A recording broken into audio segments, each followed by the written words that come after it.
আপনি যে Bluetooth earbuds ব্যবহার করছেন সেই ব্লুটুথ ইয়ারবাডসের যে টাচ আছে সেই টাচে কাজ করতেছে না। আর এটা কাজ না করার কারণে আপনি কিন্তু এটা ঠিকমতো অন অফও করতে পারছেন না। তো ফ্রেন্ডস, এই সমস্যায় যদি আপনি পড়ে থাকেন তাহলে এই ভিডিওটা শুরু থেকে আজকে শেষ পর্যন্ত দেখুন। এই সমস্যার সমাধান আশা করি হয়ে যাবে। তো ফ্রেন্ডস, পুরো ভিডিও জুড়ে আমি মনির আছি আপনাদের সাথে। আপনারা দেখছেন tech solution by Monir YouTube channel. তো মূল আলোচনায় যাওয়ার আগে আমি আপনাদের রিকোয়েস্ট করব, আপনি যদি আমাদের চ্যানেলে নতুন হয়ে থাকেন তাহলে চ্যানেলটা অবশ্যই সাবস্ক্রাইব করে রাখবেন।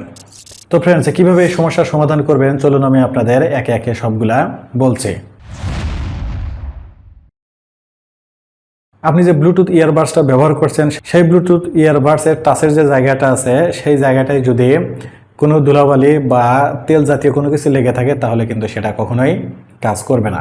তাই প্রথমে আপনি যে কাজটা করে নেবেন সেটা হলো আপনার টাচের যে জায়গাটুকু আছে সেই জায়গাটুকু অবশ্যই টিস্যু বা নরম কোনো কাপড় দিয়ে ভালো করে এটাকে মুছে নেবেন। আর ব্যবহার করার সময় আরেকটা জিনিস আপনাকে এনশিওর করতে হবে, সেটা হলো আপনি এমন কোনো কাজ করছেন যে কাজ করার সময় হয়তো আপনার হাতের ধুলোবালি ময়লা বা তেল লেগে থাকে। সে অবস্থায় যদি আপনি ব্লুটুথ ইয়ারবাডসের এরকম টাচের যে জায়গাটা আছে সেখানে যদি আপনি টাচ করেন সেটা কিন্তু কাজ করবে না। তো এই বিষয়গুলো একটু খেয়াল করবেন, আমি আশা করি তাহলে কিন্তু এই সমস্যাটা আর থাকবে না।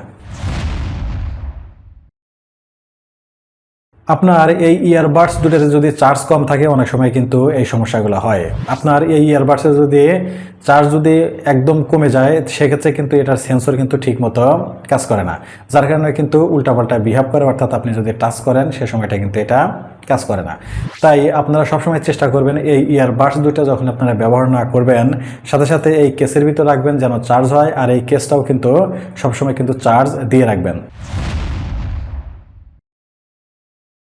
কিছু কিছু মোবাইল ফোন আছে যে মোবাইল ফোনগুলোতে কিন্তু এই ব্লুটুথ হেডফোন কানেক্ট করার পরে এর কিন্তু আলাদা একটা অ্যাপস ওই মোবাইলে থাকে, যে অ্যাপসের মাধ্যমে কিন্তু এই ব্লুটুথের অনেক কিছুই কিন্তু চেঞ্জ করা যায়, সাউন্ড বাড়ানো যায়, কমানো যায়, আবার অনেক সময় সাউন্ড মোটা চিকনও করা যায়।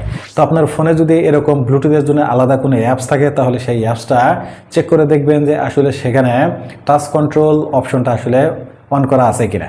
যদি সেটা অন করা না থাকে তাহলে অবশ্যই সেটাকে অন করে দিবেন। উপরে এই ট্রিক্সগুলি অ্যাপ্লাই করার পরে যদি আপনার এই সমস্যার সমাধান যদি না হয় তাহলে এই ইয়ারবাডসগুলোকে আপনাকে ফ্যাক্টরি রিসেট দিতে হবে।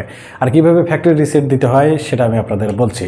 প্রথমে কি করবেন, এই ইয়ারবাডসগুলো এইভাবে আপনি ব্লুটুথের যে কেসটা আছে সেই কেসের ভিতর রাখবেন।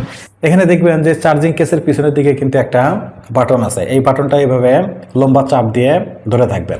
10 থেকে 15 সেকেন্ড চাপ দিয়ে ধরে থাকার পরে এখানে দেখবেন যে সামনের যে লাইটগুলো আছে সেটা কিন্তু একটু ব্লিঙ্ক করবে, করার পরে এটা কিন্তু অটোমেটিক্যালি কিন্তু অফ হয়ে যাবে।